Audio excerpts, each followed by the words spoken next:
गौतम की प्रकृति को देखते हुए सौरभ को पूरा यकीन हो गया कि उसकी कमजोरी उसके अंडकोश होंगे। उसने एक प्रहार गौतम की कमर की ओर किया, जिसे गौतम ने तुरंत चकमा दे दिया। यह पहली बार था जब उसने किसी वार से बचाव किया था। सौरभ की आशंका अब यकीन बन चुकी थी। Blinding flash. सौरभ की देह दर्जनों प्रतिरूपों में बंट गई, सभी हूबहू एक जैसे। गौतम ने एक हाथ घुमाकर अपने आसपास के कई प्रतिरूप नष्ट कर दिए, लेकिन प्रतिरूप बहुत ज्यादा थे।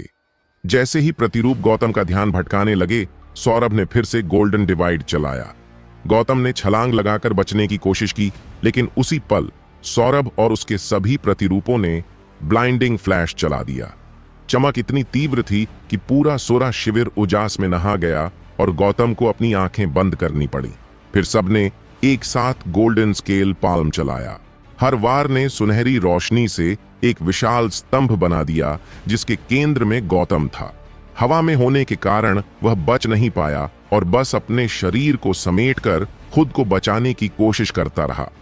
दर्जनों सुनहरी मुट्ठियां उसके शरीर पर पड़ीं, हड्डियां तोड़ डालीं, त्वचा को रौंद दिया। जब तकनीक समाप्त हुई तो उसका शरीर केवल मांस और हड्डियों का बिखरा ढेर रह गया। सिर आधा उखड़ चुका था, सिर्फ एक हिस्सा साबूत बचा, उसका अंडकोश। इतनी भयंकर मार के बाद भी गौतम अभी तक मरा नहीं था। उसका शरीर फिर से जुड़ने लगा, लेकिन इस बार सौरभ उससे तेज था। वह गौतम के पास पहुंचा। गौतम बोला, तो तुम लोग इंसान हो? मैं प्रभावित हूं कि तुम में इतने शक्तिशाली योद्धा हैं। मैं तुम्हारे अंडकोश का स्वाद लेना चाहूंगा। तुम्हें मौका नहीं मिलेगा। सौरभ ने सुनहरी चमकती तलवार उठाई और गौतम का सिर तरबूज की तरह दो टुकड़ों में काट डाला। लेकिन जैसे ही वह उसके अंडकोश को पूरी तरह नष्ट करने को आगे बढ़ा, गौतम फिर से बोल पड़ा, यह अभी तय नहीं है। गौतम की देह कीचड़ जैसे लचीलेपन से जमीन से उछलकर एक बार फिर सौरभ की ओर लपकी। Golden divide.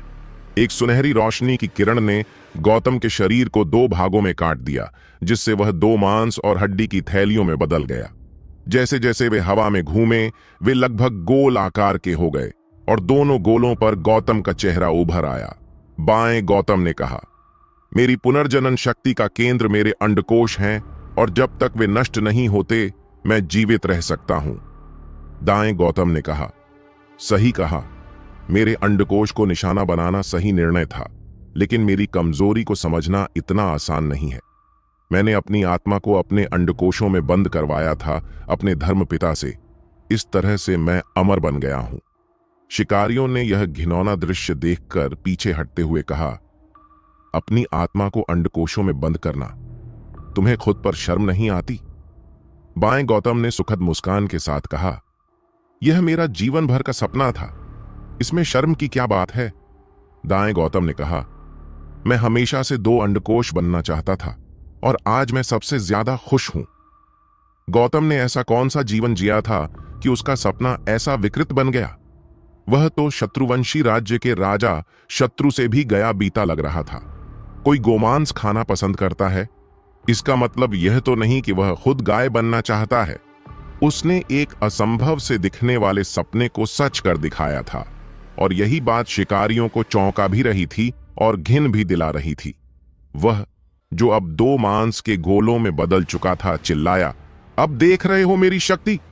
तो इसका मतलब अगर मैं तुम्हारे दोनों गोलों को नष्ट कर दूं तो मैं तुम्हें मार सकता हूं। सौरभ ने निष्कर्ष निकाला, क्या तुम्हें लगता है मैं ऐसा होने दूंगा? वो दोनों मांस के गोले सौरभ की ओर झपटे, जिससे वह तेजी से पीछे हटा। गौतम का एक मांस का टुकड़ा उसके हाथ पर गिरा, जो तुरंत त्वचा से चिपक गया और तेजी से बढ़ने लगा, जैसे कोई फफूंदी उग रही हो। सौरभ ने अपने दूसरे हाथ से उस मांस को काटकर अलग कर दिया। दोनों गोले तेजी से घूमने लगे और उनके शरीर से मांस के टुकड़े पास के शिकारियों की ओर उड़ने लगे।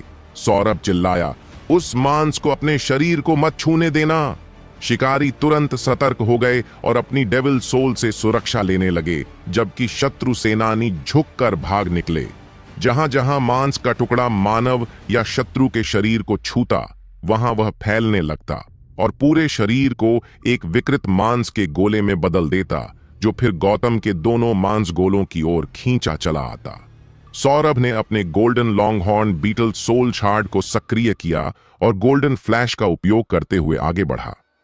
उसके दर्जनों क्लोन बन गए जो सभी गोल्डन स्केल पाल्म का प्रयोग करने लगे और तेज प्रकाश से पूरा शत्रु शिविर नहा गया। लेकिन जैसे ही हमले मांस के गोलों से टकराए और मांस के टुकड़े और तेजी से फैलने लगे, सौरभ को अपना हमला बीच में रोकना पड़ा। उपनेता जयदीप ने स्थिति को भांपते हुए कहा, अगर हम यहीं रहे तो सौरभ को ही रोके रखेंगे। शिकारी पीछे हटो, परिधि को घेरो। तभी मांस के गोले फट पड़े और मांस चारों ओर उड़ने लगा। Blinding flash! सौरभ और उसके सभी क्लोन एक साथ हवा में कूदे और वही क्रिया दोहराई। उनके शरीर से सुनहरा प्रकाश निकला जिसने सारे वातावरण को प्रकाश से भर दिया। सभी क्लोन सौरभ के मूल शरीर में समा गए और उनकी सारी ऊर्जा एक बिंदु पर केंद्रित हो गई। सौरभ के हाथ पर सुनहरी परतें चढ़ने लगीं और उसका हाथ और भी मजबूत हो गया। उसके पीछे एक सुनहरा किलिन प्रकट हुआ। जैसे ही उसने घूंसा मारा, वह किलिन साकार हो गया और मांस गोलों के केंद्र की ओर दौड़ पड़ा, सारे मांस के टुकड़ों को भस्म करता हुआ। Blinding flash 100 fold echo! Saurabh का शरीर 100 से अधिक क्लोन में विभाजित हो गया, मानो पूरा आकाश भर गया हो। सोने का बटा! सभी क्लोन ने एक साथ गोल्डन डिवाइड का प्रयोग किया, जिससे आकाश में सुनहरी किरणों की वर्षा होने लगी जो रास्ते में आए हर मांस को भस्म कर रही थीं। सौरभ जमीन पर उतरा, थोड़ा थका हुआ दिखा। उसने अपनी अधिकतर जीन एनर्जी एक साथ खर्च कर दी थी इस अंतिम तकनीक के लिए। तभी जमीन से एक छोटा सा मांस का गोला चुपचाप बाहर निकलने लगा। गौतम ने यह गोला जमीन में छिपा कर रखा था ताकि सौरभ जैसे ही असावधान हो वह पलटवार कर सके। लेकिन जैसे ही वह गोला हवा में उछला, सौरभ अचानक पीछे मुड़ा और बोला, मुझे धोखा देने की कोशिश? अभी हजारों साल पीछे हो तुम। एक सुनहरी किरण उस गोले को भेद गई। नहीं! गौतम चीखा। नहीं, नहीं! वह गोला फट गया और सौरभ चिल्लाया, गौतम मर गया! अब शत्रु सेना का सफाया करो। उपनेता जयदीप ने हाथ उठाकर आदेश दिया, अब हमला करो। शत्रु स्तब्ध रह गए। उनका राजा कैसे हार गया? क्या मनुष्यों ने अपनी शक्ति छिपाकर रखी थी ताकि समय आने पर सब कुछ हथिया सकें? जैसे ही शिकारी आगे बढ़े, बचे हुए शत्रु पलटकर भाग गए। दूसरे शिविर में मोहन और ललितेश राय के बीच की लड़ाई चरम पर पहुंच चुकी थी।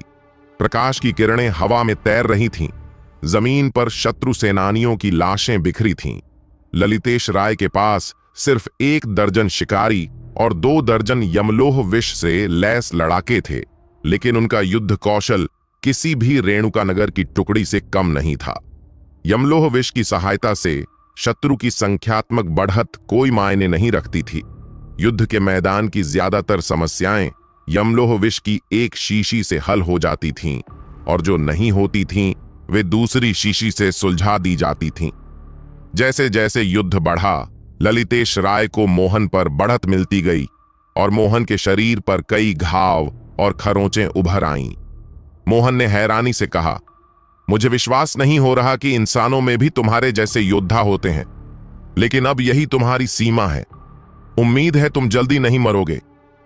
मोहन की आंखों के कोठरों से काली ज्वाला उठने लगी। उनकी आंखों से ताजा खून बहने लगा, मानो रक्त के आंसू हों, और वह काली आग हवा में भड़कने लगी। Dragons Triumph!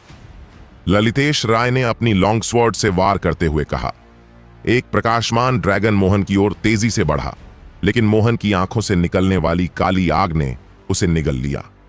ये काली आग सिर्फ प्रकाश ऊर्जा को ही नहीं, बल्कि आसपास की सारी रोशनी को भी सोख लेती थी। Day break! ललितेश राय एक प्रकाश की किरण बनकर काली आग के चारों ओर घूमा और मोहन के बगल में प्रकट हुआ। उसकी तलवार सफेद प्रकाश से चमक रही थी और तलवार के चारों ओर एक सफेद ड्रैगन प्रकट हो रहा था। मोहन ने तर्जनी से तलवार को टकराया और फिर चारों तरफ काली आग उगल दी। ललितेश ने अपना एक हाथ मोहन के सिर पर रखा, फिर उसके बगल में झपट पड़ा और अपने पैरों से मोहन की पीठ पर जोर से दबाव डाला। काली आग ललितेश की गति के पीछे पीछे फैल रही थी, लेकिन वह फिर सफेद रोशनी के साथ गायब हो गया। यह गति की लड़ाई थी।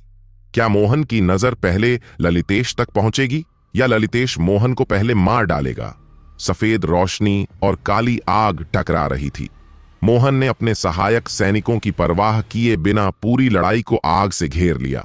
शिकारियों ने महसूस किया कि वे ललितेश और मोहन की लड़ाई में मदद नहीं कर सकते, इसलिए वे भाग निकले। सुरा भी वहीं समझकर पीछे हट गए। लाइक ड्रैगन्स रेमनेंट्स, ललितेश के हाथ इतनी तेजी से हिले कि दिखाई नहीं दिए और उसने अनगिनत प्रकाश के ड्रैगन शिकारियों की ओर भेजे। चमकदार रोशनी मोहन की काली आग से टकराई, जिसे उसने फिर से सोख लिया। द ब्रेक, एक सफेद ड्रैगन आकाश से प्रकट हुआ। ललितेश ने तलवार से वार किया और ड्रैगन मोहन की ओर झपटा। डे ब्रेक के प्रभाव में ड्रैगन इतनी तेजी से चला कि मोहन के सिर उठाने से पहले ही नीचे आ गया। आदतन मोहन एक कदम पीछे हट गया। सफेद रोशनी ने उसकी माथे और गाल पर खून की एक लकीर बनाई। मोहन की आंखों में काली आग फूटी, जिससे आसपास का इलाका तहस नहस हो गया। ललितेश मुश्किल से विस्फोट से बचा, डे ब्रेक की तेजी से। हालांकि काली आग उसकी कुछ कपड़ों को जला चुकी थी, जिसे उसने तुरंत काटकर हटाया। मोहन धीरे धीरे आग के समुद्र से बाहर निकला, जैसे कुछ हुआ ही ना हो। उसके चेहरे का जख्म उसकी बाईं आंख से होकर गुजरा था, जैसे खून लगातार बह रहा था। उसने कहा, तुम पहले हो जो दशकों में मेरी काली आग को भेद पाया। ललितेश मुस्कुराया, तुम्हारी आग जोरदार हो सकती है, लेकिन तुम अनंत काल तक इसे नहीं जला सकते। जितना मुझे पता है, हर बार इसे जलाने के लिए कुछ त्यागना पड़ता है। तुम्हारे पास अब कितनी बलियां बची हैं? बहुत सारी, मैं यकीन दिलाता हूं। मोहन ने अपना हाथ फैलाया, अपनी चोगा के अंदर छिपे हरे रंग के कई वायल दिखाए, जिनमें आंखें थीं। ललितेश उस दृश्य को देखकर कांप उठा। मोहन बोला, सुरा में हमारा कबीला खास है। हम अपनी आंखें जलाकर ऐसी काली आग जला सकते हैं जो सब कुछ भस्म कर दे।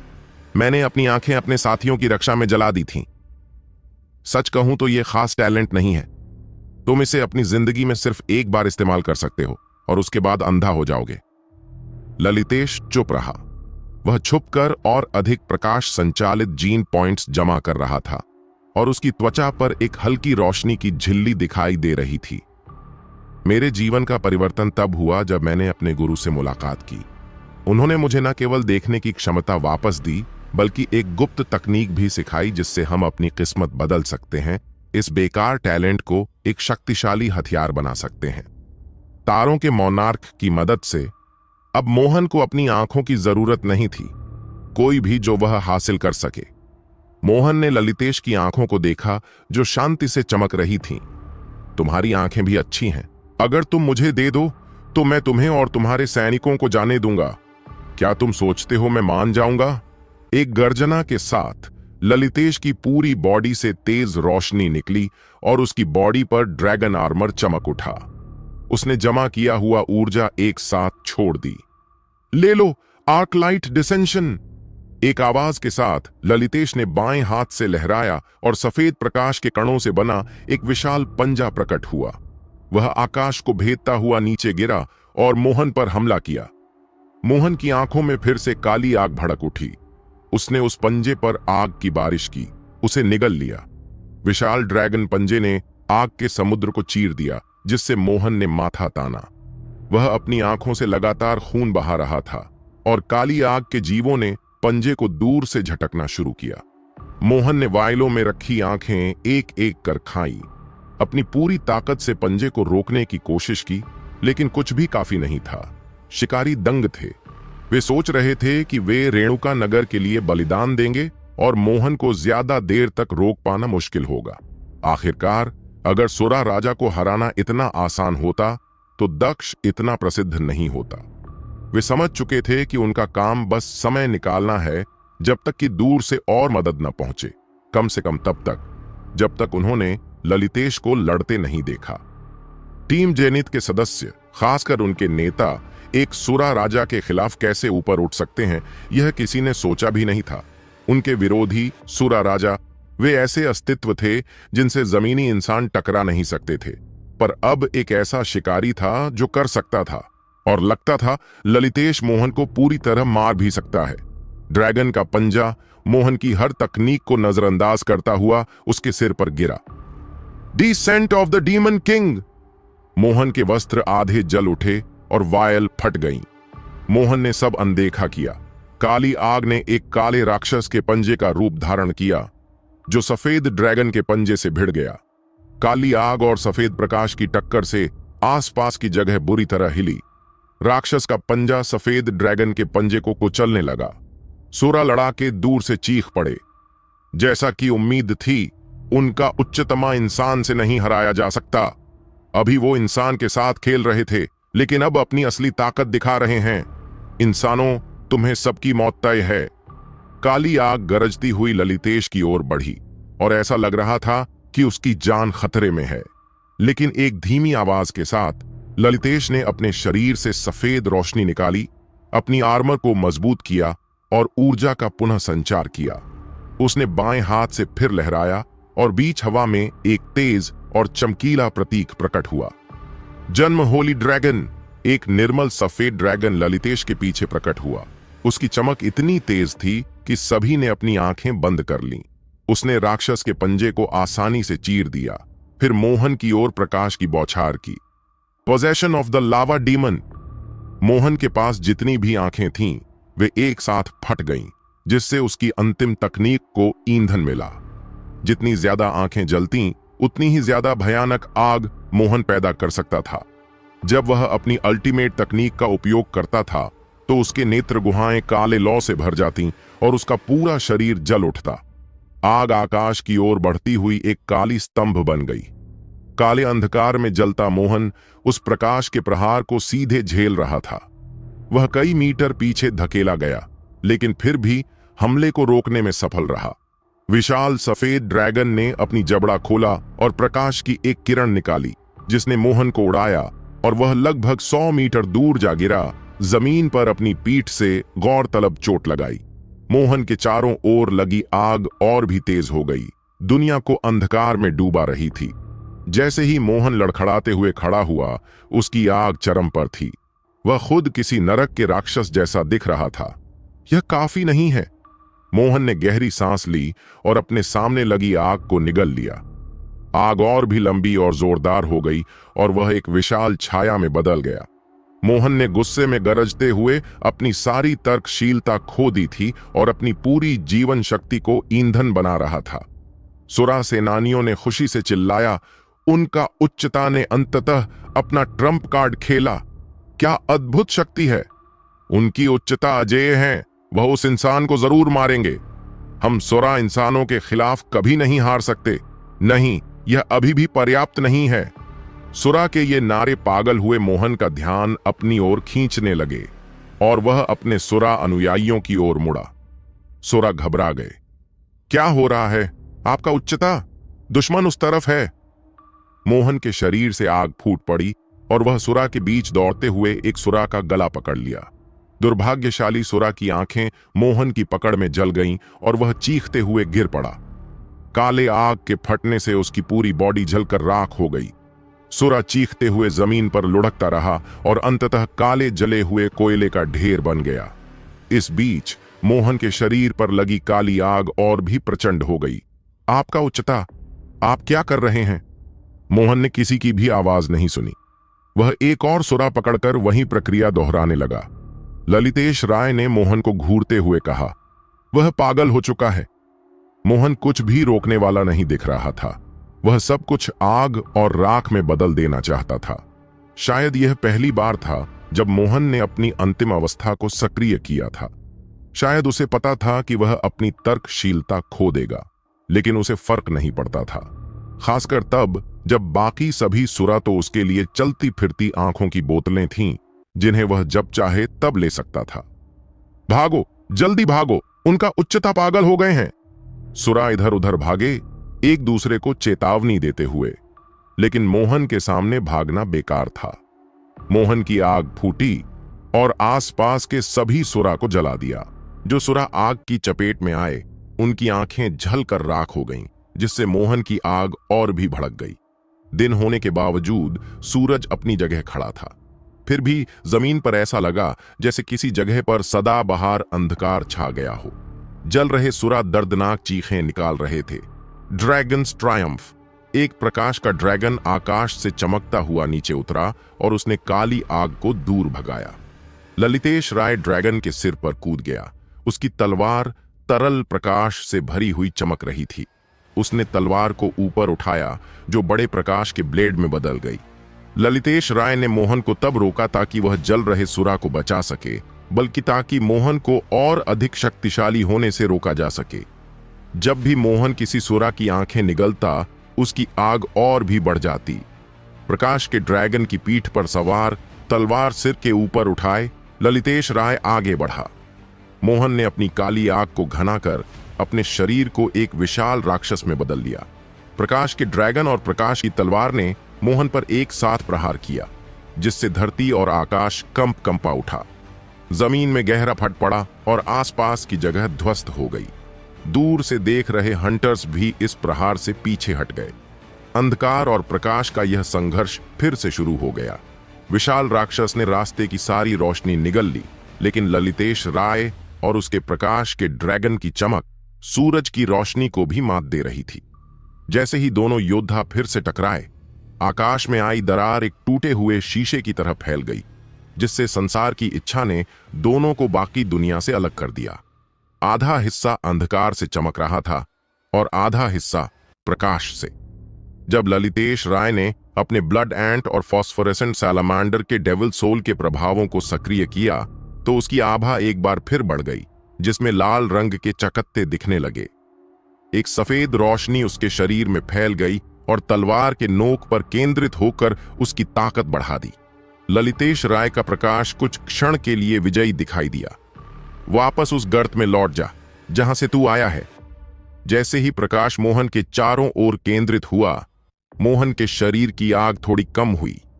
ललितेश राय ने राहत की मुस्कान दी, लेकिन आग फिर अचानक पहले से भी ज्यादा भड़क गई और एक भयंकर विस्फोट हुआ, जिसमें दोनों समाहित हो गए। विश्व की इच्छा द्वारा बनाए गए उस घेरे में काली आग भर गई थी और वह खुद भी टूटने लगा। आग उस घेरे को ऊर्जा प्रदान कर रही थी। ललितेश राय ने उम्मीद नहीं की थी कि मोहन अपने शरीर को माध्यम बनाकर काली आग को अवशोषित करेगा और फिर विस्फोटित करेगा। यह हमला विनाशकारी था, लेकिन इससे मोहन भी बचे नहीं। उसकी त्वचा फटी हुई मिट्टी की तरह हो गई थी। काली आग के विस्फोट की कीमत बहुत भारी थी और उसके शरीर से त्वचा के टुकड़े गिर रहे थे। उसे ऐसे चोट से उबरने में कम से कम 1 शताब्दी लगेगी। पर मैंने जीत हासिल की। हाँ, मैंने जीत हासिल की। मोहन को इतने लंबे समय बाद जीत का ऐसा आनंद मिला था। आखिरकार बहुत कम योद्धा थे जो उसे इतना मजबूर कर सकते थे। आसमान की टूटी हुई छतरी को देखते हुए, लड़ाई को याद करते हुए मोहन ने खुद से कहा, एक इंसान के रूप में तुम एक सम्मानजनक प्रतिद्वंद्वी थे। अफसोस है कि तुम्हारा नाम नहीं जानता, वरना तुम्हारे प्रति सम्मान प्रकट करता। तुम हार गए क्योंकि तुम क्रूर नहीं थे। हो क्रूर? मेरा नाम ललितेश राय है, इसे याद रखना। जैसे ही मोहन सोच रहा था कि सब खत्म हो गया, उसे पीछे से एक व्यंग्यात्मक हंसी सुनाई दी। मोहन ने मुड़कर देखा तो पाया कि ललितेश राय चमचमाती कवच में उसके ठीक पीछे खड़ा था। ललितेश राय के शरीर पर चमचमाता सफेद कवच था, जिसका छाती का हिस्सा बारीकी से तराशे हुए एक ड्रैगन के सिर जैसा दिखता था। एक प्रकाश की किरण ललितेश के ऊपर पड़ी, जिससे वह एक प्रकाश के देवता की तरह नजर आने लगा। तुम अब भी कैसे जिंदा हो? कैसे? मैं तो इतनी गंभीर चोटें खा चुका हूं, फिर भी तुम। मोहन इस सच को स्वीकार नहीं कर पा रहा था।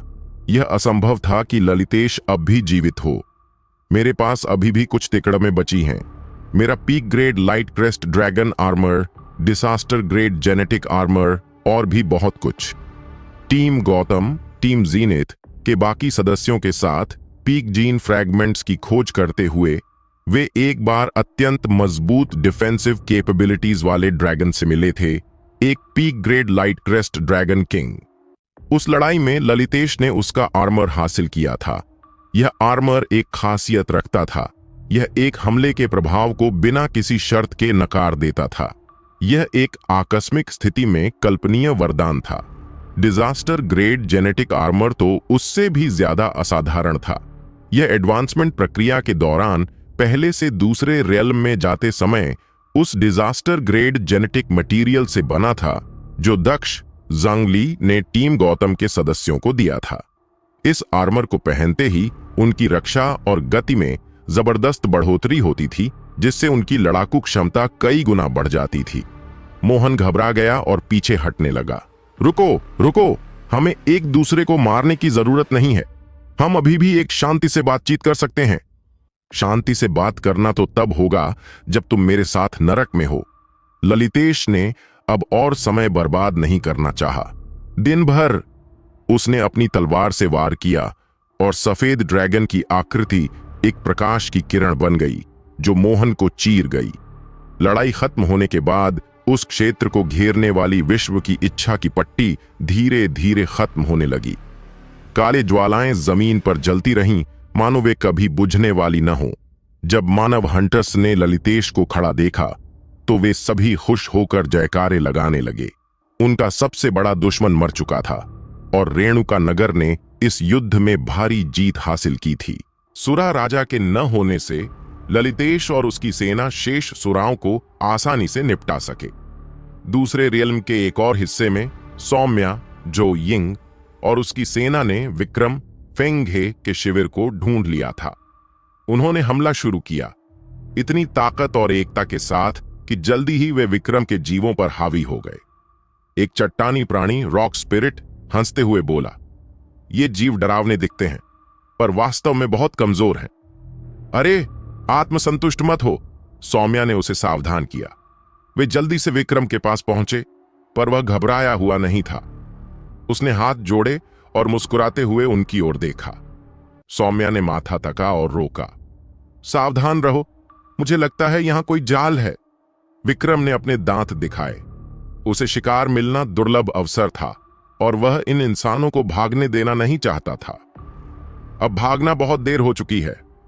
उसने अपनी उंगलियां चटकाईं, जमीन फट गई और सौम्या और उसकी सेना एक विशाल गड्ढे में गिर गई। विक्रम ने हाथ फैलाए, मेरे अखाड़े में स्वागत है। गड्ढा कम से कम सैकड़ों मीटर गहरा था और ऊपर का हिस्सा विक्रम और उसके कुछ सबसे ताकतवर जीवों द्वारा कड़ी सुरक्षा में था। सौम्या और उसकी सेना के लिए बाहर निकलना आसान नहीं था। तो तुमने जानबूझकर अपनी कमजोर सेनाओं को बलिदान किया ताकि हम इस जाल में फंस जाएं? बिल्कुल बिल्कुल, तुम बड़ी समझदार हो। अगर तुम अपना बेकार विरोध छोड़ दो तो हम दोनों समय बचा सकते हैं। टीम गौतम का कोई भी सदस्य तुम्हारे सामने कभी झुकेगा नहीं। क्या अफसोस। विक्रम ने फिर से उंगलियां चटकाईं और गड्ढे की 3 दीवारें टूट गईं, जिससे 3 भयानक जीव सामने आए। 3 ह्यूमन सेंटिपीड्स जो 50 से अधिक इंसानों से बने थे। सबसे भयानक बात यह थी कि उनके जेनेटिक एनर्जीज पूरी तरह से एक दूसरे से जुड़ चुके थे। वे एक अविश्वसनीय डरावना ऑरा छोड़ रहे थे। विक्रम ने झुककर अपने निर्माणों का परिचय दिया। मेहमानों, मैं हमारे पहले प्रतियोगियों से शुरू करता हूं। 3 ह्यूमन सेंटिपीड्स। ये मेरे प्रिय निर्माण हैं और मुझे आशा है कि आप भी इन्हें पसंद करेंगे। 3 ह्यूमन सेंटिपीड्स तेजी से मानव सेना की ओर भागे, जैसे 3 पटरी से उतरे ट्रेनों की तरह, अपनी विशालता के विपरीत अद्भुत गति से। उन्होंने एक चट्टानी प्राणी को, जो समय पर बच नहीं पाया, गड्ढे की दीवार से टकराकर कुचल दिया। सौम्या ने इस नुकसान पर भौहें तनी। चट्टानी प्राणी विक्रम के शिविर तक पहुंचने वाले जीवों से आसानी से निपट लेते थे, हर एक को एक ही वार में मार देते थे। पर इन ह्यूमन सेंटिपीड्स के सामने वे कुछ नहीं कर पा रहे थे। चट्टानी प्राणी के टूटे हुए पत्थर जल्दी से पुनर्जन्म हुए और वह फिर से खड़ा हो गया। मैं फिर से लड़ने को तैयार हूं, दल का नेता, विक्रम ने अपने जबड़े पर हाथ फेरते हुए कहा। दिलचस्प। एक ऐसा जीव जिसका शरीर मांस और हड्डी से नहीं बना और जो पुनर्जीवित भी हो सकता है। मुझे लगता है तुम वही रॉक स्पिरिट्स हो जिनका मेरे गुरुजी ने उल्लेख किया था। एक घुमंतु जनजाति जो दूसरे रेल्म पर राज करती थी, पर 1000 साल पहले गायब हो गई। मैं विश्वास नहीं कर सकता कि रेणुका नगर में तुम्हारे जैसे भी हो। मैं सच में तुम्हें खोलकर देखना चाहता हूं कि तुम्हारा शरीर कैसे काम करता है। विक्रम की आंखों में लालच चमकने लगी, जिससे रॉक स्पिरिट नफरत से कांप उठा। मैं देखना चाहता हूं कि रॉक स्पिरिट के कोर से मैं किस तरह के जीव बना सकता हूं। विक्रम अपने आप से बड़बड़ाया। रॉक स्पिरिट ने ह्यूमन सेंटिपीड्स और विक्रम के बगल में खड़े काइमेरा को देखा और कांप उठा। मैं अपनी जान भी दूं, पर तुम्हारे खिलौना नहीं बनूंगा। विक्रम ने सिर हिलाया। यह तुम्हारे नियंत्रण में नहीं होगा। सेंटिपीड्स, हमला करो। 3 ह्यूमन सेंटिपीड्स सौम्या की ओर टूट पड़े। Avatar of the fae, dance of the earth dragon. 3 jade green dragon Saumya के हाथों से निकलकर ह्यूमन सेंटिपीड्स के चारों ओर लिपट गए और उनकी गति रोक दी। सौम्या एक लकड़ी के ड्रैगन की पीठ पर चढ़ी, पहले सेंटिपीड पर अपनी खंजर घोंप दी, फिर फुर्ती से दूसरे पर और अंत में तीसरे पर भी वही किया। विक्रम ने भौहें तनी। उसे सौम्या के उद्देश्यों का पता नहीं था। एक छोटी खंजर से हर सेंटिपीड को केवल एक बार छेड़ना उन्हें नुकसान नहीं पहुंचा सकता था। पर विक्रम ने देखा नहीं कि सौम्या की खंजर से निकला खून काला था। जहर उनकी नसों में तेजी से फैल गया, जिससे सेंटिपीड्स हिलने डुलने लगे और काबू से बाहर हो गए।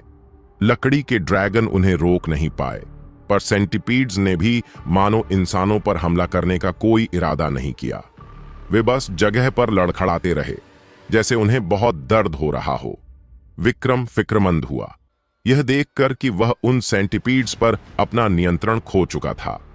हमले करो उस पर। सौम्या ने गड्ढे के ऊपर विक्रम की ओर इशारा किया और ह्यूमन सेंटिपीड्स उस पर हमला करने लगे। विक्रम ने शांत मुस्कुराते हुए कहा, वाकई दिलचस्प। क्या यह कोई विष है जिससे तुम मेरे जीवों पर नियंत्रण पा रहे हो? गड्ढे की दीवारें और ज्यादा गिरने लगीं और जीव एक के बाद एक बाहर निकलने लगे। कुछ तो भयानक जेनेटिक जीवन रूपों के अजीब संयोजन थे, जबकि कुछ सैकड़ों या हजारों इंसानों को सिलकर बनाए गए थे, एक असली पागल वैज्ञानिक के संग्रहालय जैसा। उन्होंने तुरंत जहूर यशवर्धन के नियंत्रण वाले 3 मानव सेंटिपीडों को काट डाला। जब जहूर यशवर्धन ने उन इंसानों के समूह को देखा जिन्हें सिलकर जोड़ा गया था, तो वह अपने भीतर एक बढ़ती हुई क्रोध और गुस्से को महसूस करने लगी। स्टॉर्म ऑफ लीव्स और विलोज कैरेस ने अधिकांश जीवों को नष्ट कर दिया। अपनी दृष्टि बाधित होने के बावजूद जहूर ने जीवों के बीच नाचते हुए अपने छोटे डैगर से प्रत्येक पर वार किया और फरहान के नियंत्रण को पलट दिया। जहूर के चिल्लाने पर उसके शिखर गुणवत्ता वाले डैगर द्वारा भ्रष्ट किए गए जीव एक एक करके फरहान की ओर मुड़े और उस पर टूट पड़े। फरहान के नीचे अनगिनत सांपों से बना एक हाइड्रा उभरा था, जिनके साथ जोर जबरदस्ती कीड़े जैसे अंग जुड़े हुए थे। जहूर द्वारा फरहान पर छोड़े गए जीव एक एक करके सांपों के सिरों द्वारा पकड़ लिए गए, हवा में उठाए गए और बेरहमी से फाड़े गए। फरहान एक बड़े सांप के सिर पर शांतिपूर्वक खड़ा था और नीचे से युद्ध क्षेत्र का निरीक्षण कर रहा था। यह मेरी पसंदीदा रचनाओं में से एक है, 100 सिरों वाला हाइड्रा। तुम्हारे पैरों के नीचे एक और दिलचस्प जीव है जो मिट्टी में खुदाई करने वाला क्रैब स्कॉर्पियन है। उम्मीद है तुम्हें यह भी रोचक लगेगा। जहूर यशवर्धन ने महसूस किया कि जमीन उसके पैरों के नीचे खिसक रही है। जमीन से पंजे निकल आए। जहूर ने सिर झुकाया और देखा कि एक घिनौना जीव जमीन से निकलकर उस पर हमला करने को तैयार था। Avatar of the fae, dance of the earth dragon. उसके हाथों से 2 पन्ना हरे रंग के ड्रैगन प्रकाश की 2 किरणों के रूप में बाहर निकले, जो क्रैब के पंजों को कसकर पकड़ लिया। क्रैब के मुंह से एक काला ऊर्जा प्रवाह निकला जो उसे धक्का देकर दूर फेंक दिया। लेकिन एवेटार ऑफ द फे की सुरक्षा से जहूर की चोटें लगभग तुरंत ही भरने लगीं, जिससे फरहान आश्चर्यचकित होकर उसे देख रहा था। क्या अद्भुत जीवन शक्ति है! मैं हैरान हूं कि ऐसे इंसान भी हैं। मैं निश्चित रूप से तुम्हें पकड़कर विस्तार से अध्ययन करूंगा। फरहान ने अपना हाथ हिलाया, जिससे जीवों का एक बड़ा समूह जहूर की ओर दौड़ा। एवेटार ऑफ द फे, अर्थबाउंड प्रिजन। जहूर ने जमीन पर पैर पटक दिया। उसके पैर जड़ पकड़ गए जैसे। उसके नीचे और उसके आसपास की जमीन हरी चमक से भर गई और सैकड़ों पन्ना हरे रंग की जड़ें हवा में उड़ी जैसे असंख्य लकड़ी के ड्रैगन। उन्होंने जीवों के हमले को रोक दिया। जाओ! फरहान ने अपने नीचे 100 सिर वाले हाइड्रा को आगे बढ़ने का आदेश दिया, जिसने लकड़ी के ड्रैगनों पर हमले की बौछार कर दी। जहूर ने हमला टालने के बजाय अपने डैगर को पकड़ा, एक सांप के सिर पर छलांग लगाई और उसे उसके माथे में चुभो दिया। सांप का सिर मचलने लगा और जहूर ने हवा में छलांग लगाई, गड्ढे की दीवार से उछलकर सीधे फरहान की ओर बढ़ी। सांप का सिर उसका पीछा कर रहा था और उसने एक लकड़ी के ड्रैगन को बुलाकर उसे ऊपर उठाया, चतुराई से रास्ते में आने वाले सांपों के हमलों से बचते हुए। जहूर ने अपनी देह को एक खतरनाक नृत्य की तरह मोड़ा, करीब करीब एक ट्रेपेज कलाकार या रस्सी पर चलने वाले की तरह, हमलों को चुटकी में बचाते हुए। उसने दूसरे सांप के सिर पर मजबूती से लैंड किया, अपने डैगर से वार किया और फिर कूद गई। फिर वह एक और सांप के सिर पर लैंड हुई और उसकी गति का उपयोग करते हुए फिर से आगे और ऊपर की ओर फट से बढ़ी। 8 और सांप के सिर उसके रास्ते में खड़े होकर उसे घेरने लगे। Storm of leaves. जहूर का शरीर हवा में घूमा और उसके शरीर से उत्पन्न पत्ते सांपों को काटकर बिखेरने लगे जैसे कि वे डैगर हों। वह सांपों की घेराबंदी से बाहर निकली और सीधे फरहान के ठीक नीचे उतरी। अपने हाथ में डैगर लेकर वह आगे बढ़ी। फरहान ने धीरे से अपने दस्ताने उतारे। उसके हाथों पर ड्रैगन के पंखुड़ी जैसे स्केल उभर आए और जब उसने मुट्ठी कस ली तो जहूर का चेहरा पीला पड़ गया, क्योंकि उसने उसकी आभा में बदलाव महसूस किया। उसकी मुट्ठियों की ताकत इतनी थी कि जब वह हमला करता तो हवा में गुंजन होती। Chestnut shield. एक मजबूत कठोर चेस्टनट ने जहूर को हवा में लपेट लिया। फरहान के मुक्कों ने चेस्टनट को जमीन में धकेल दिया, लेकिन जहूर को कोई नुकसान नहीं हुआ। फरहान ने आह भरी।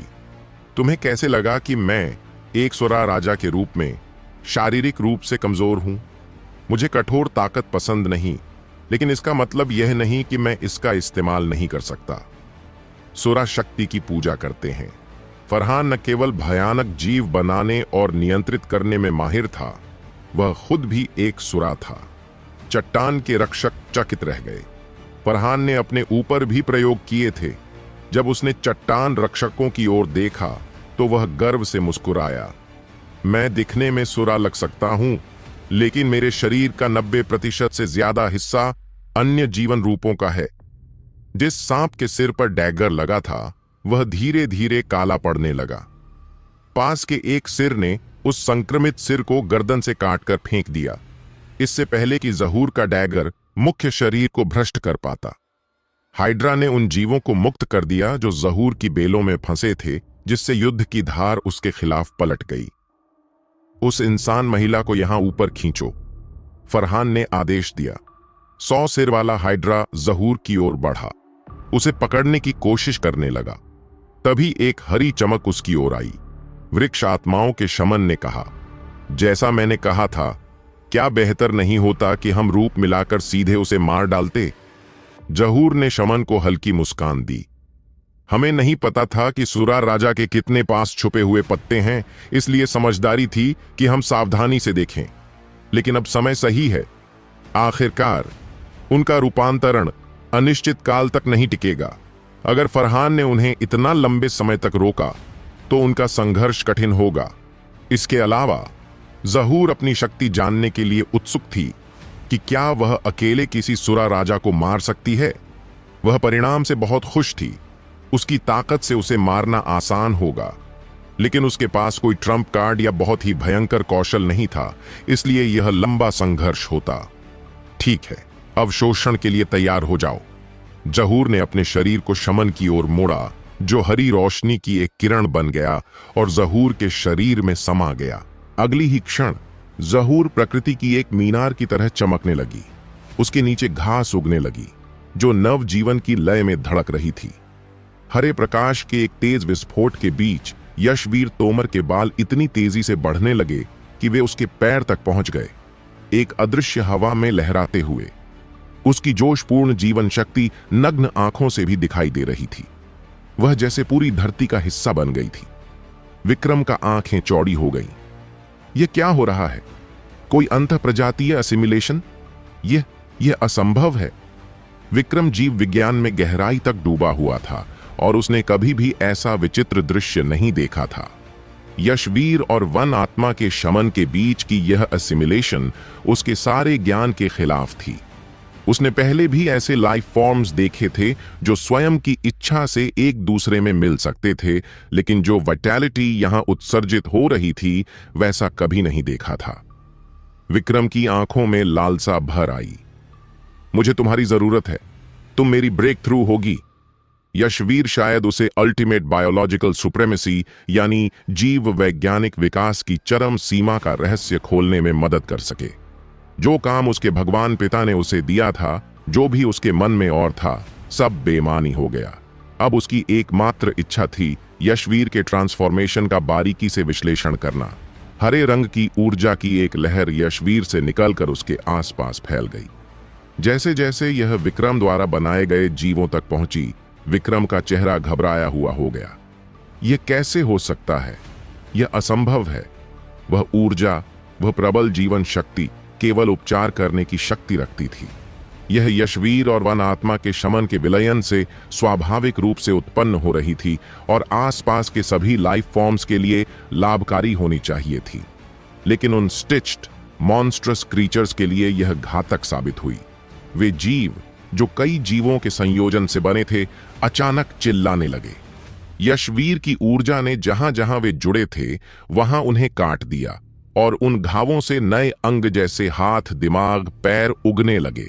वे क्रीचर्स फिर से पूर्ण रूप से पुनर्निर्मित हो रहे थे। यहां तक कि 100 सिर वाला हाइड्रा भी उस ऊर्जा से प्रभावित हुआ। उसके सैकड़ों सिर अलग हो गए और वे एक बड़े भृंग और सैकड़ों सांपों में विभाजित हो गए। यशवीर की ऊर्जा ने विक्रम की सारी क्रिएशंस को एक ही बार में पलट दिया। अधिक चौंकाने वाली बात यह थी कि उसने उन जीवों के शरीर फिर से उगाए जहां पहले कोई मांस नहीं था। जैसे छींका हुआ, छूटा हुआ पूंछ से छिपकली पुनः उत्पन्न हो सके। विक्रम के द्वारा बनाई गई हृदय स्पर्शी जीव रचनाएं काफी भयानक थीं। उसने आधे शरीर को एक हाथ से जोड़ दिया था। एक अलग मस्तिष्क किसी और जीव में लगाया था। मस्तिष्क के टुकड़ों को 4 भागों में बांटकर शरीर के चारों ओर चिपका दिया था। शरीर के अंगों को घटाया बढ़ाया और जोड़ा घटाया था। अब विक्रम के अपने शरीर पर भी उस जीवन शक्ति की लहर का असर हो रहा था। उसके सम्मिश्रित आंखों से मांस निकलने लगा, जिन्हें उसने झट से अपने शरीर से निकाल फेंका। उसकी बाहों पर तलछटदार ड्रैगन के जैसे पैमाने उगने लगे, जो बढ़कर विशाल ड्रैगन के पंजों में बदल गए। विक्रम ने उन्हें बिना डरे काट फेंका। उसके पेट से अजीब तरह के जीव बाहर निकलने लगे। विक्रम अब अपने शरीर को नियंत्रित नहीं कर पा रहा था और उसने जो भी परिवर्तन अपने ऊपर किए थे वे सब उलट रहे थे। अपने जीवन के कार्य के नष्ट हो जाने के बावजूद विक्रम भयभीत, गुस्से या डर के बजाय इतनी खुशी से मुस्कुरा रहा था कि यशवीर भी उस नजारे से विचलित हो गई। तो यही जीवन का सच्चा अर्थ है, रचना की चरम सीमा। मैं अपने आप को इस पथ का यात्री समझता था, लेकिन मैं भटक गया। जीवन कुछ और ही है। जीवन को ऐसे होना चाहिए। जीवन कहीं अधिक भयानक, कहीं अधिक अद्भुत है जितना मैंने कभी सोचा था। विक्रम के शरीर से 3 अलग सिर उगाए, जिससे वह एक 4 सिर वाला भयंकर रूप बन गया। यशवीर ने शांति से उस ओर देखा। उसका चेहरा शांतिपूर्ण था। जो लोग इस निषिद्ध मार्ग की खोज करते हैं वे अंततः अपनी ही रचनाओं द्वारा निगल लिए जाते हैं। चट्टान आत्माएं उस भयावह दृश्य से डर गईं जो प्रकृति के नियमों के खिलाफ प्रतीत हो रहा था। विक्रम द्वारा बनाए गए जीव एक विशाल मांस के गोले में बदलने लगे। सभी प्रकार के पुनर्निर्मित लाइफ फॉर्म्स और एलियन जातियां उस मांस के गोले से बचने की कोशिश कर रही थीं, लेकिन वे जकड़ी हुई थीं।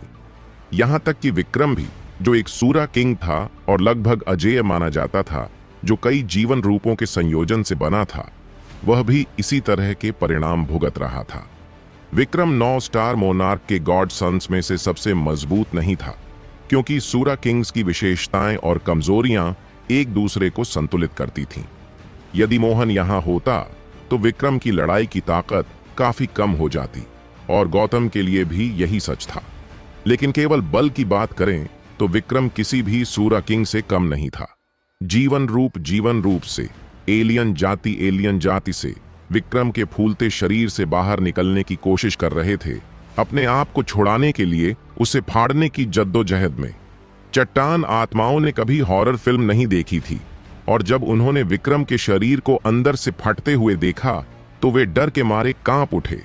हर जीव जो विक्रम के शरीर से बाहर फूट रहा था वह भी कई जीवों के मेल से बना था, जो यशवीर से निकलने वाली हरी ऊर्जा की लहर से टकराते ही एक बड़े मांस के गोले में बदल गया। और यह सब यशवीर के कारण हुआ था, जो प्रकृति की देवी बन चुकी थी। यशवीर एक प्रभावशाली पर दयालु आभा बिखेर रही थी। उसके लंबे बाल एक अदृश्य हवा में लहराए। उसकी हरी ऊर्जा की आभा उसे सुंदर, पवित्र और दिव्य बना रही थी, जैसे वह सचमुच कोई देवी हो। फिर भी वही वह थी जिसने सामने इस भयानक दुःस्वप्न को जन्म दिया था।